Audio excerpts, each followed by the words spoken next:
سورہ کوثر۔ سورہ کوثر کا تعارف، مقام نزول۔ علامہ علی بن محمد خازن رحمت اللہ تعالی علیہ فرماتے ہیں سورہ کوثر جمہور مفسرین کے نزدیک مکیہ ہے اور بعض مفسرین کے نزدیک مدنیہ ہے۔ آیات، کلمات اور حروف کی تعداد، اس سورت میں 1 رکوع، 3 آیتیں، 10 کلمے اور 42 حروف ہیں۔ کوثر نام رکھنے کی وجہ، کوثر سے دنیا اور آخرت کی بے شمار خوبیاں مراد ہیں اور جنت کی ایک نہر کا نام بھی کوثر ہے۔ اس سورت کی پہلی آیت میں یہ لفظ موجود ہے، اس مناسبت سے اسے سورہ کوثر کہتے ہیں۔ سورہ کوثر کے مضامین، اس سورت کا مرکزی مضمون یہ ہے کہ اس میں اللہ تعالیٰ نے اپنے حبیب صلی اللہ تعالی علیہ وآلہ وسلم کی مدحت بیان فرمائی ہے اور اس میں یہ مضامین بیان ہوئے ہیں۔ نمبر 1، اس کی پہلی آیت میں اللہ تعالیٰ کے اس فضل و احسان کا بیان ہے جو اس نے اپنے حبیب صلی اللہ تعالی علیہ وسلم پر فرمایا۔ نمبر 2، دوسری آیت میں نبی کریم صلی اللہ تعالی علیہ وسلم سے فرمایا گیا کہ اللہ تعالیٰ کے فضل و احسان کے شکریے میں نماز پڑھتے رہیں اور قربانی کریں۔ نمبر 3، تیسری آیت میں فرمایا گیا کہ جو اللہ تعالیٰ کے حبیب صلی اللہ تعالی علیہ وآلہ وسلم کا دشمن ہے وہی ہر خیر سے محروم ہے۔ سورہ ماعون کے ساتھ مناسبت، سورہ کوثر کی اپنے سے ماقبل سورت ماعون کے ساتھ مناسبت یہ ہے کہ سورہ ماعون میں کافروں اور منافقوں کی جو صفات بیان کی گئیں ان کے مقابلے میں سید المرسلین صلی اللہ تعالی علیہ وآلہ وسلم کے اوصاف سورہ کوثر میں بیان کیے گئے۔ بسم اللہ الرحمن الرحیم۔ ترجمہ، اللہ کے نام سے شروع جو نہایت مہربان رحمت والا ہے۔ اِنَّا أَعْطَيْنَاكَ الْكَوْثَرَ فَصَلِّ لِرَبِّكَ وَانْحَرْ إِنَّ شَانِئَكَ هُوَ الْأَبْتَرُ۔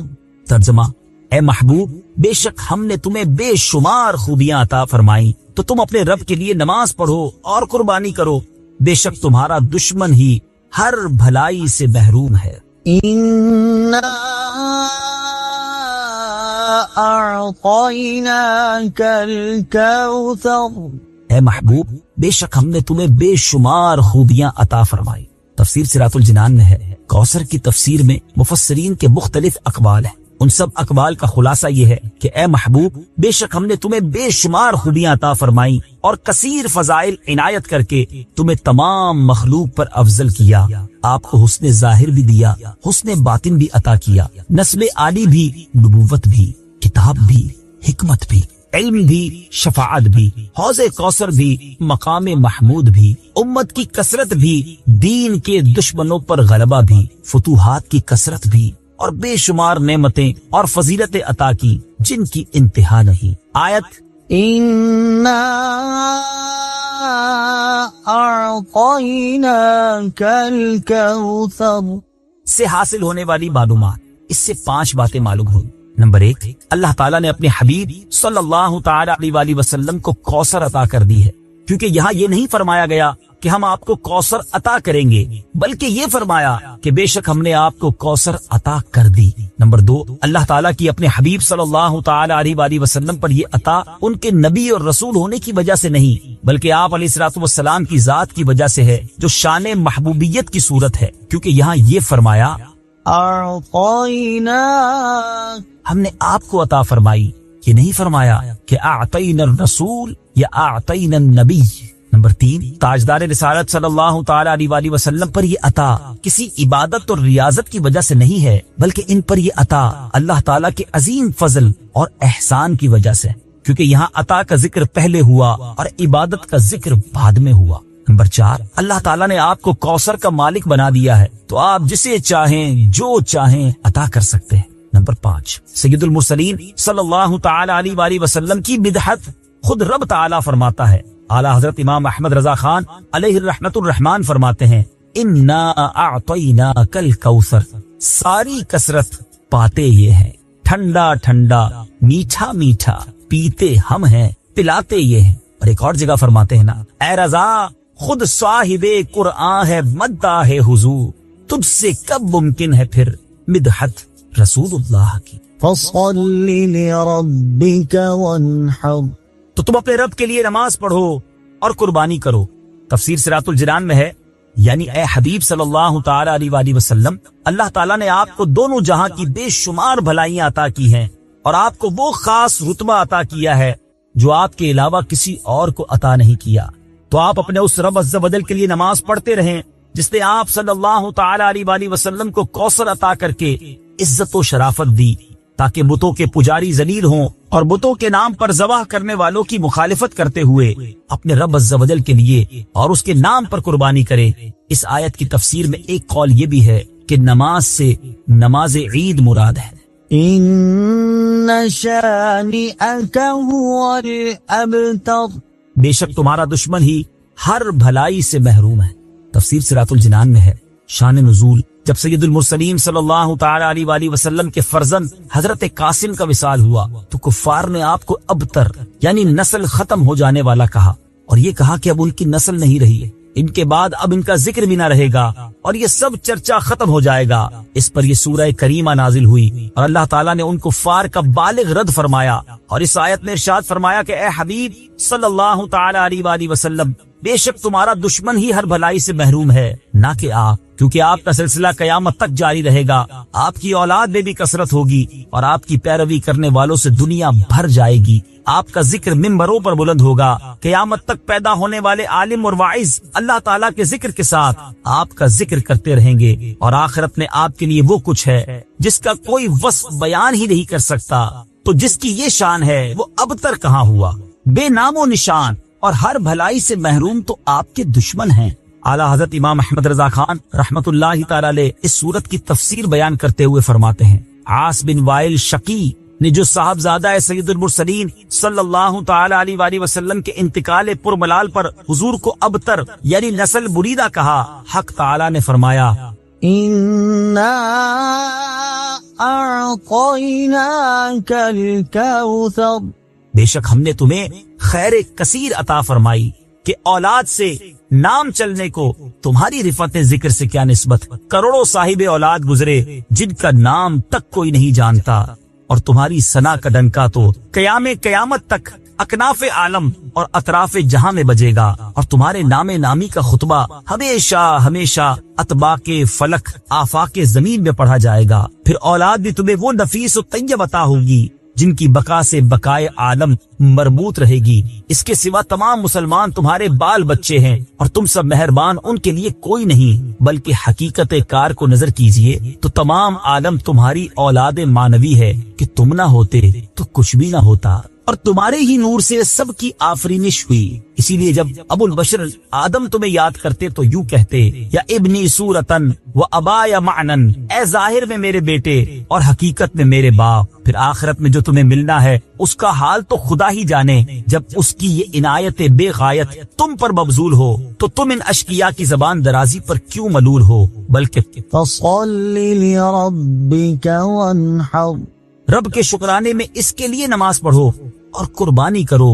إن شانئك هو الأبتر، جو تمہارا دشمن ہے وہی نسل بریدہ ہے کہ جن بیٹوں پر اسے ناز ہے، یعنی عمرو و حشام رضی اللہ تعالی عنہما، وہی اس کے دشمن ہو جائیں گے، اور تمہارے دین حق میں آ کر بوجہ اختلاف دین اس کی نسل سے جدا ہو کر تمہارے دینی بیٹوں میں شمار کیے جائیں گے۔ پھر آدمی بے نسل ہوتا تو یہی صحیح کے نام نہ چلتا، اس سے نام بد کا باقی رہنا 1000 درجے بدتر ہے۔ تمہارے دشمن کا ناپاک نام ہمیشہ بدی و نفرین کے ساتھ لیا جائے گا، اور روز قیامت ان گستاخیوں کی پوری سزا پائے گا۔ والعیاذ باللہ تعالی۔ اس سے معلوم ہوا کہ حضور پرنور صلی اللہ تعالی علیہ وآلہ وسلم کا اللہ تعالیٰ کی بارگاہ میں مقام اتنا بلند ہے کہ ان کے گستاخ کو اس کی گستاخی کا جواب خود رب تعالیٰ دے۔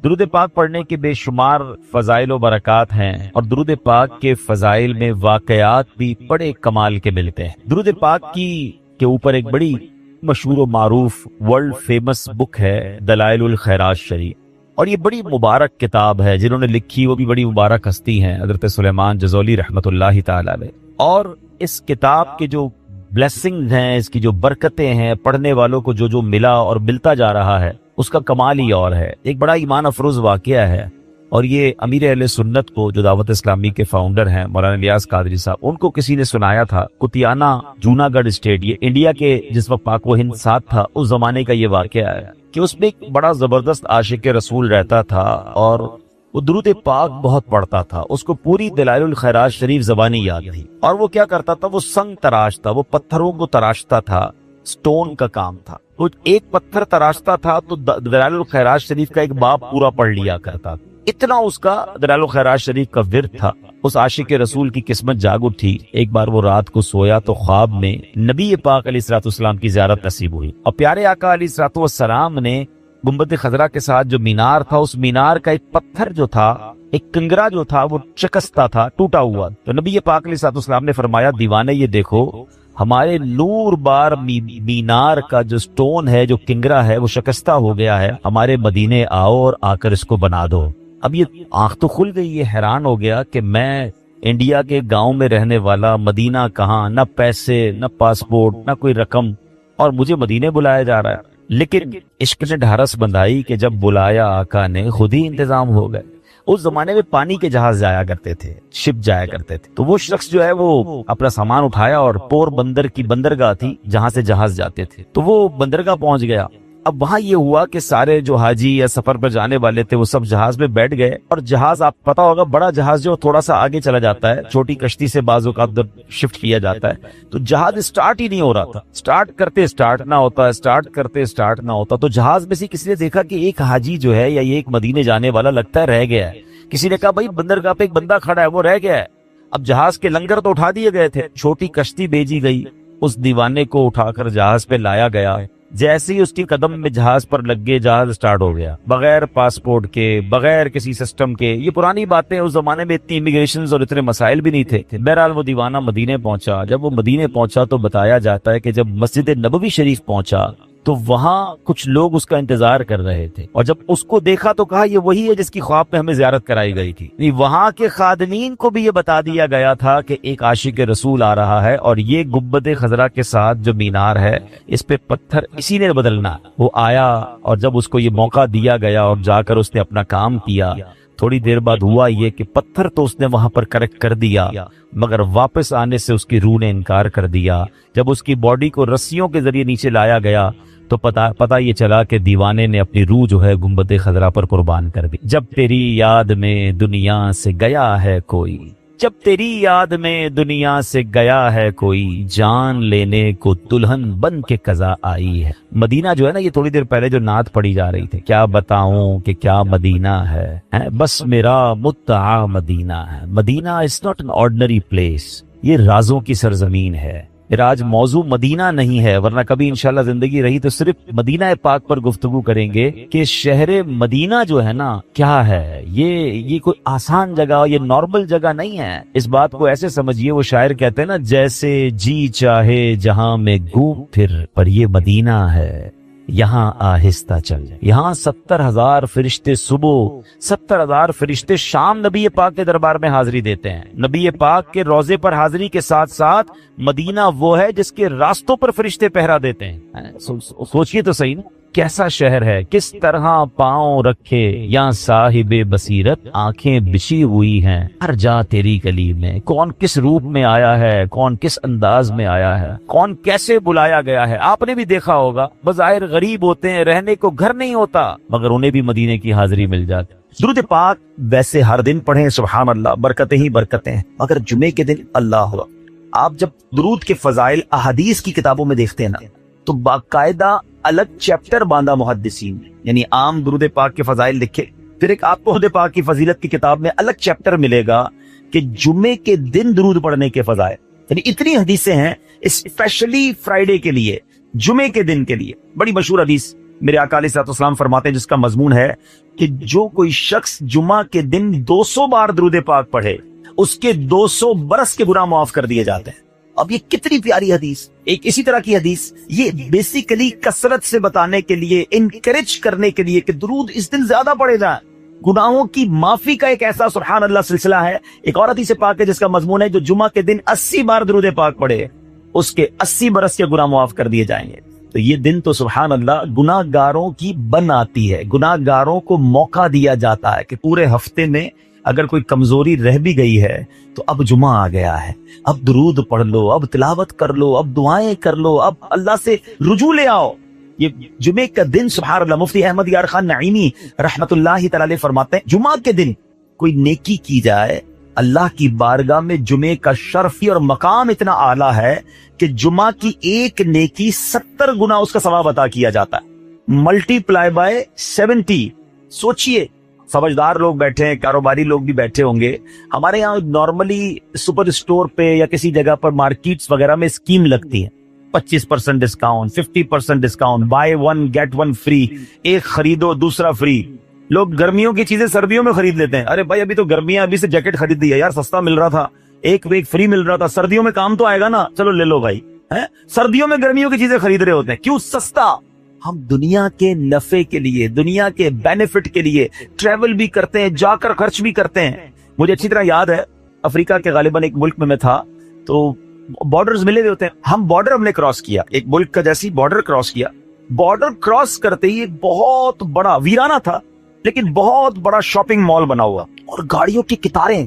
میں نے اسلامی بھائی سے پوچھا اس ویرانے میں اتنا بڑا شاپنگ مال اور اتنی گاڑیاں؟ تو انہوں نے وجہ بتائی، کیا بتائی؟ کہتے ہیں جس ملک کے بارڈر کے ساتھ یہ سٹور ہے نا، اس ملک میں ٹیکس ہے، یہ ملک ٹیکس فری ہے۔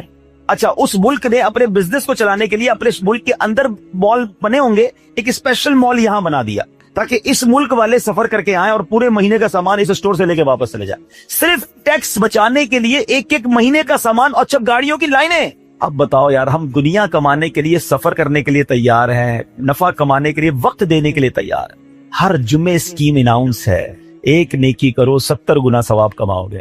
بتاؤ کیا ذہن ہونا چاہیے کہ یار بس جمعے کا دن تو قرآن پڑھوں گا، درود پڑھوں گا، صدقہ کروں گا۔ سبحان اللہ، ڈھونڈ کے ہمارے صحابہ علیہ رضوان ڈھونڈ کے نیک اعمال کرتے تھے کہ یہ بھی عمل کر لوں، یہ بھی کر لوں، اور جمعے کے دن اسپیشلی۔ تو اللہ کرے ذہن میں یہ بات بیٹھ جائے کہ میں نے جمعے کو زیادہ نیکیاں کرنی ہیں۔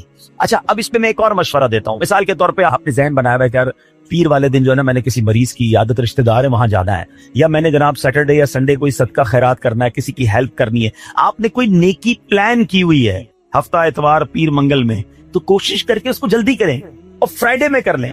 ایک پوائنٹ آپ نے دیکھا، میں نے یہ نہیں کہا کہ اس کو اگلے جمعے کریں، ہاں ڈیلے نہ کریں، تھوڑا جلدی کر کے اس جمعے کو کریں تاکہ 70 گنا جو ہے وہ اس میں ثواب کما لوں، برکتیں حاصل کر لوں۔ تو اللہ کرے کہ میں اور آپ نیکیوں کے حریص بن جائیں۔ نیکیوں کی جو لالچ ہے نا، لالچ میں یہ بھی کر لوں، میں یہ بھی کر لوں، میں سجدہ بھی کروں، میں تلاوت بھی کروں، میں صدقہ بھی دوں، یہ تو نصیب والوں کو ملتا ہے۔ اور صحابہ کرام میں ہمیں نظر آتا تھا، پیچھے نہیں ہٹتے تھے صحابہ، ہمیں اعلان کیا جا رہا ہے کہ یہ موقع ہے، یہ نیکی ہے، اور پھر بھی کوئی نظر نہیں آتا۔ اللہ کرے کہ یہ جذبہ، کیونکہ یاد رکھو جس طرح کاروباری لوگ کہتے ہیں نا سیزن ہے نیکیاں کر لو، بالکل اسی طرح جب تک میری اور آپ کی سانسیں باقی ہیں نا، نیکیوں کا سیزن جاری ہے۔ جتنی نیکیاں کمانی ہے کما لو، یہ مائنڈ سیٹ بنا لو کہ یار پتہ نہیں کب مر جاؤں، اور نیکی اور نیکی۔ جس طرح پیسے کمانے کا ذہن ہوتا ہے نا، اللہ کرے اس سے زیادہ میرا اور آپ کا نیکیاں کمانے کا ذہن ہو جائے، یار تھوڑی اور نیکی کما، تھوڑی اور۔ مثال کے طور پہ آپ کہیں جا رہے ہیں، کسی نے کہا ذرا بیٹھیے 10 منٹ بعد وہ بھائی آئیں گے۔ اب ہم 10 منٹ کس طرح گزارتے ہیں؟ موبائل نکالا اور جناب دیکھنا شروع، 10 منٹ کیا 15 منٹ بھی گزر جائیں پتہ نہیں چلے گا، لیکن یہ 15 منٹ میں کیا ملا؟ شاید گناہ ہی ملے ہوں گے، کیونکہ ہمارے موبائل میں تو بہت ساری چیزیں ایسی ہیں یا تو حرام دکھا دیتی ہیں یا حرام سنا دیتی ہیں۔ لیکن اگر نیکیوں کا ذہن ہو تو بندہ سوچے یار 10 منٹ میں تو میں سورہ یاسین پڑھ سکتا ہوں، 10 قرآن کا ثواب ہے۔ موبائل میں قرآن پاک ڈاؤن لوڈ ہو، قرآن شریف نکالا اور یاسین شریف پڑھ لی، ویٹنگ ایریا کے اندر 10 قرآن کا ثواب کما لیا۔ اگر یہ مائنڈ سیٹ ہو، بندہ کہ یار اتنی دیر میں تو 100 بار درود پاک پڑھ لوں گا، اور آقا علیہ الصلوۃ والسلام فرماتے ہیں جو 100 بار درود پاک پڑھے اس کی دونوں آنکھوں کے درمیان لکھ دیا جاتا ہے کہ یہ بندہ دوزخ کی آگ اور نفاق سے بری ہے۔ 5 منٹ 10 منٹ میں میں اتنی نیکیاں کما سکتا، لیکن مائنڈ سیٹ ہی نہیں ہے، گھنٹوں ضائع کر دیں گے، نیکی کمانے کا ذہن نہیں بنتا۔ اگر یہی 10-15 منٹ میں مجھے پیسے ملنے ہوتے تو بتاؤ ہم کیا کریں۔ اللہ کرے دل میں اتر جائے میری بات۔ تو بہرحال جمعہ کا دن یہ بہت کمال کا دن ہے۔ ہر جمعے کے دن آپ کو اونٹ صدقہ کرنے کا ثواب مل سکتا ہے۔ ایک اونٹ کتنے کا آتا ہے؟ 1.5-2 لاکھ روپے کا تو ہوتا ہے۔ 2 لاکھ روپے ہر جمعے کو صدقہ کرو، مہینے کے ہو گئے 8 لاکھ روپے۔ بندہ بولے غریب آدمی 8 لاکھ ہر مہینے؟ جی جناب، ہر مہینے 8 لاکھ کم و بیش آپ صدقہ کرنے کا ثواب کما سکتے ہیں۔ کیسے؟ کتنا آسان۔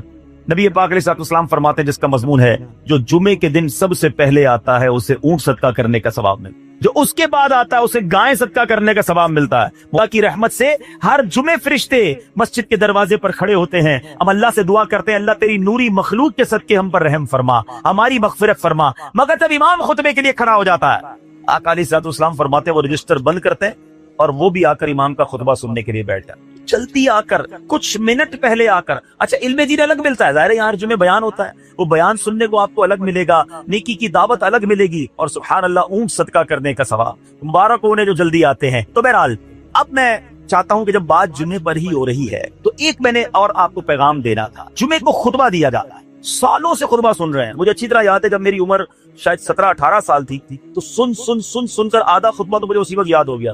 اب شاید پونا یاد ہو گیا ہوگا. آپ میں سے بھی کئیوں کو 60, 70, 80% خطبہ یاد ہوگا کیونکہ ہر جمعے سنتے ہیں.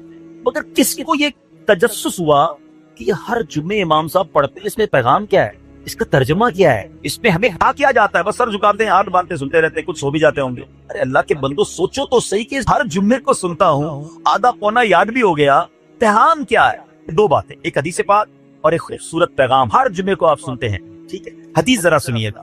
اللہ کے حبیب علیہ الصلوۃ والسلام فرماتے ہیں البر لا یبلا والذنب لا ینسا والدیان لا یعین. سنے ہوئے نا یہ الفاظ؟ ایسا لگ رہا ہے کہ یار یہ الفاظ تو کانوں میں ہر جمعے آتے ہیں. آگے فرمایا اعمل ما شئت کما تدین تدان. یہ حدیثی. اس کے بعد قرآن کی ایک آیت تلاوت ہوتی ہے فمن یعمل مثقال ذرۃ خیرا ومن یعمل مثقال ذرۃ شرا یرہ. یہ کانوں نے کئی بار، کہوں کہ سینکڑوں بار سنے ہیں. دل ہلا دینے والا پیغام، بڑا سمجھانے والی بات ہے اس حدیث میں. البر لا یبلا. میرے آقا فرماتے ہیں نیکی پرانی نہیں ہوتی، کرتے جایا کرو. یہ نیکی تمہارے اکاؤنٹ میں جمع ہو رہی ہے. میں اور آپ بھول جائیں گے، میرا رب نہیں بھولتا. اس کے خزانے بڑے ہیں. جہاں نیکی پرانی نہیں ہوتی نا، اگلا جملہ سنو والذنب لا ینسا. گناہ بلایا نہیں جاتا. میں اور آپ بھول گئے. افسوس کے ہے، عجیب کہانی ہے. یہ تو ایک عجب الگ ٹاپک ہے کہ آج جس سے ملاقات کرو اس کو 15 سال 20 سال 25 سال پرانی نیکیاں یاد ہیں. لوگ ملتے ہیں کہتے ہیں 1990 میں حج کیا تھا، 95 میں عمرہ کیا، 2002 میں فلاں مسجد بنائی. آپ کی دعوت اسلامی کے قافلے میں بھی 2005 میں گیا تھا. ساری نیکیاں 15 20 سال پرانی یاد ہے. گناہ کل جھوٹ بولا تھا یاد ہے، کل رات کو بدنگاہی ہو گئی تھی وہ یاد ہے، پرسوں غیبت کی تھی وہ یاد ہے. سالوں تو چھوڑو، ہم گھنٹے پہلے کا گناہ بھول جاتے ہیں. مگر حدیث ڈرا رہی ہے، سمجھا رہی ہے کہ دیکھو والذنب لا ینسا. گناہ بھلایا نہیں جاتا. تم بھول گئے ہو، کہیں لکھا ہوا ہے، جواب دینا. اور آگے فرمایا والدیان لا یموت. فرمایا کہ جو فیصلہ کرنے والا ہے اس سے موت نہیں آتی. اللہ کو موت نہیں آنی، میں اور آپ مر جائیں گے. جس نے ڈیسیشن لینا ہے، جس نے فیصلہ کرنا ہے، اس سے موت نہیں آئی. پھر آگے فرمایا اعمل ما شئت کما تدین تدان. کر لے جو کرنا ہے، جیسی کرے گا. پھر قرآن کی آیتیں سمجھا رہی ہے من یعمل مثقال ذرۃ خیرا یرہ. جو ذرہ بھر نیکی کرے گا، بھلائی کرے گا، وہ دیکھے گا. ومن یعمل مثقال ذرۃ شرا یرہ. کہ جو ذرہ بھر برائی کرے گا. اتنا شاندار جمعے کا پیغام ہر جمعے خطبے میں دیا جاتا ہے. اللہ کرے یہ دل کی گہرائیوں میں اتر جائے. دروازہ بند کر کے، اندھیرا کر کے، اکیلے میں گناہ کرنے والا سوچے کہ ٹھیک ہے دنیا میں کوئی نہیں دیکھ رہا مگر میرا رب دیکھ رہا ہے. مجھے اس ذرہ بھر گناہ کا بھی جواب دینا پڑے گا. لوگ کہتے ہیں چھوٹی سی بات ہے یار، چھوٹا سا گناہ ہے، ٹھیک ہے چلتا ہے، سبھی تو کرتے ہیں. نہیں جناب، وہ نقطہ نواز ہے. وہ معاف کرنے پہ آئے تو 100 بندوں کے قاتل کو معاف کر دے، اور وہ پکڑنے پہ آئے تو ایک نقطے پر پکڑ. ہمیں ڈرنا ہوگا، ہمیں خوف اپنے دل میں طاری کرنا ہوگا، کیونکہ یہ گناہ میری آخرت میں میری پکڑ کا سبب بن. بالکل اسی طرح چھوٹی چھوٹی نیکیاں سمجھ کے چھوڑ دیتے ہیں. یار سنت غیر موقعہ ہی ہے نا، نفل ہی تو ہے نا، سنت ہی تو ہے نا، ٹھیک ہے درود پڑھنا چاہیے، نہیں پڑھا تو کوئی بات نہیں. ارے یار کون اجتماع میں جائے، کون درس میں بیٹھے، صدقہ دینا کوئی واجب تو نہیں، زکات تو پوری دیتا ہوں. چھوٹی چھوٹی نیکیاں سمجھ کر چھوڑتے ہو. ارے وہ تو کتے کو پانی پلانے والے کو سبب اس سبب سے بخش دیا کرتا، راستے سے پتھر ہٹانے والے کو بخش دیا کرتا ہے. فرمایا البر لا یبلا. نیکی پرانی نہیں ہوگی، کرتے جایا کرو. اللہ کرے کہ یہ ذہن بن جائے کہ بس میں زیادہ سے زیادہ نیکی کروں، تو لوگوں کے دلوں میں خوشی داخل کروں، مسلمانوں کی خیر خواہی. اس ایک ہی حدیث پر، ان آیتوں پر میں مزید بھی بہت بات کر سکتا ہوں، لیکن میں نے اشارہ دیا کہ ضرور اس پر توجہ. اور ایک شاندار پیغام ہر جمعے میں ہم سنتے ہیں. کیا شاندار پیغام! وہ پیغام ہے الا لا ایمان لمن لا. یاد ہے سب جمعے میں سنتے ہو نا؟ اور 3 بار کہتے ہیں امام صاحب الا لا ایمان لمن لا محبت لا. الا لا ایمان لمن لا محبت. کبھی تو امام صاحب کو روکتے حضور یہ ہر جمعے کو پڑھتے بتایا تو اس میں ہے کیا؟ نہیں ہمیں کیا ضرورت ہے، بس جمعہ ہو گیا بس ٹھیک ہے، ٹائم پورا ہو گیا، فرض پورا ہو گیا. ارے اللہ کے بندو سمجھو تو صحیح اس میں میسج کیا ہے. اللہ اکبر. سنو اس کا مطلب کیا ہے، سنو الا لا ایمان لمن لا محبت لا. سن لو